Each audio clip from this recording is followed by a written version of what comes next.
السلام علیکم جی، آج ہم بات کریں گے مطالعہ پاکستان سیکنڈ ایئر کے پہلے چیپٹر کے دوسرے لانگ کوشچن کی۔ اسلام کے بنیادی اصول بیان کریں۔ تو ہمارے پاس یہاں پہ 5 بنیادی اصول ہیں اسلام کے۔ سب سے پہلے ہے اقتدار اعلیٰ، عدل و انصاف، مساوات، اخوت اور رواداری۔ تو سب سے پہلے ہم بات کرتے ہیں اقتدار اعلیٰ کی۔ اسلامی معاشرہ اس بات پر کامل ایمان رکھتا ہے کہ اس کائنات کو اللہ تعالیٰ نے ہی پیدا کیا ہے اور وہی اس پوری کائنات کا حاکم اعلیٰ ہے۔ عوام کے نمائندے صرف ان حدود کے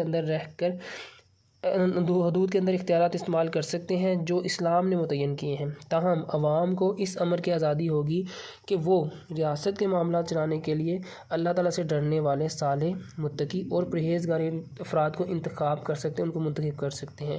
اسلامی معاشرے میں حکمرانوں پر عوام کو اس وقت تک اعتماد رہتا ہے جب تک وہ اسلامی قوانین کی پیروی کریں۔ اس سے اسلام میں جمہوریت کا تصور واضح ہوتا ہے۔ دوسرا پوائنٹ ہے ہمارے پاس عدل و انصاف۔ عدل کے لفظی معنی ہے صحیح چیز کو صحیح جگہ پر رکھنا۔ یہ MCQs میں پوچھا جا سکتا ہے۔ یہ قانون الہی کی اصل بنیاد ہے۔ زندگی کا کوئی بھی پہلو عدل کے بغیر ممکن نہیں ہو سکتا۔ صرف عادلانہ نظام ہی افراد کے کردار کی تعمیر و تشکیل میں اور اجتماعی بہتری میں ممکن۔ اسلام عدل قائم کرنے پر زور دیتا ہے۔ قرآن مجید میں ارشاد ہے، ترجمہ: اگر آپ فیصلہ فرمائیں تو ان کے درمیان انصاف کے ساتھ فیصلہ فرما دیجیے، بے شک اللہ انصاف کرنے والوں کو پسند فرماتا ہے۔ اسلام کے عدالتی نظام میں افراد کے بنیادی حقوق کا تحفظ کیا جاتا ہے۔ ارشاد باری تعالیٰ ہے، آپ فرما دیجیے میرے رب نے عدل کا حکم دیا ہے۔ مساوات ہمارا اگلا پوائنٹ ہے۔ اسلام انسانوں کے درمیان مساوات کا علم بردار ہے۔ اسلام رنگ و نسل، زبان و ثقافت اور امارت و غربت سمیت تمام امتیازات کی نفی کرتا ہے، تمام فرقوں کی نفی کرتا ہے، ان سے انکار کرتا ہے۔ حضرت محمد صلی اللہ علیہ وسلم نے حجۃ الوداع کے موقع پر فرمایا، تمام انسان حضرت آدم علیہ السلام کی اولاد ہیں۔ کسی عربی کو کسی اجمی پر اور کسی اجمی کو کسی عربی پر، کسی گورے کو کسی کالے پر اور کسی کالے کو کسی گورے پر کوئی فوقیت حاصل نہیں، جبکہ فوقیت اور برتری کی بنیاد تقویٰ ہے، نہ کہ دولت یا اختیار و اقتدار۔ کہ حضور صلی اللہ علیہ وسلم نے واضح فرما دیا تھا کہ کوئی بھی شخص دوسرے شخص سے برتر نہیں ہے، صرف تقویٰ کی بنیاد پہ لوگ ایک دوسرے سے برتر ہو سکتے ہیں۔ اسلامی قانون میں تمام انسان برابر ہیں اور انہیں یکساں قانونی تحفظ اور ترقی کے مساوی مواقع حاصل ہیں۔ اگلا پوائنٹ ہے جی ہمارے پاس اخوت۔ اخوت کے معنی ہے بھائی چارے کے۔ یہ بھی MCQs میں پوچھا جا سکتا ہے۔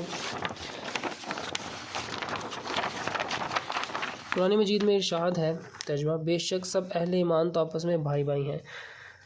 یہ سورہ حجرات کی آیت نمبر 10 ہے۔ یہ MCQs میں آیت کا ریفرنس جو ہے نا یہ پوچھا جا سکتا ہے۔ اخوت کا اصول اسلامی معاشرے کا ایک اہم پہلو ہے۔ بھائی بھائی ہونے کی حیثیت سے وہ ایک دوسرے کے دکھ سکھ میں شریک ہوتے ہیں۔ ہمارے پیارے نبی حضرت محمد صلی اللہ علیہ وسلم نے ارشاد فرمایا، ایک مسلمان دوسرے مسلمان کا بھائی ہے۔ ایک اور موقع پہ آپ صلی اللہ علیہ وسلم نے ارشاد فرمایا، آپس میں کینہ نہ رکھو، یعنی بغض نہ رکھو، حسد نہ کرو، ایک دوسرے سے منہ نہ پھیرو، مطلب کہ مشکل وقت میں آپ کو بلائے تو اس سے منہ نہ پھیرو اور سب بھائی بھائی بن جاؤ۔ ہمارا نیکسٹ پوائنٹ ہے رواداری۔ رواداری اور برداشت اسلام کی نظر میں نہایت عظیم نیکیاں ہیں جو انسان کو مشکل اور دشواری سے بچاتی ہیں اور دوسروں کے لیے پیار و محبت کا ذریعہ بنتی ہیں۔ باہمی جھگڑوں سے بچنے کے لیے رواداری بہترین ذریعہ ہے۔ حضرت محمد صلی اللہ علیہ وسلم نے اپنے قول و فعل سے رواداری کا درس دیا ہے۔ اللہ تعالیٰ نے قرآن حکیم میں ارشاد فرمایا ہے کہ ترجمہ: دین میں کوئی زبردستی نہیں، بے شک ہدایت گمراہی سے خوب واضح ہو چکی ہے۔ اس آیت کا ریفرنس بھی MCQs میں پوچھا جا سکتا ہے کہ یہ آیت کس سورہ میں ہے، یہ سورہ بقرہ میں ہے۔ یہ رواداری کا ایک سنہری اصول ہے کہ اسلامی معاشرے میں غیر مسلموں کے جائز حقوق کا احترام کیا جاتا ہے اور انہیں مکمل تحفظ فراہم کیا جاتا ہے۔ اس لیے ایسے افراد پر نظر رکھنا ضروری ہوتا ہے جو اپنے خیالات اور نظریات کو دوسروں پر مسلط کرتے ہیں اور دوسروں کے جذبات مجروح کرتے ہیں۔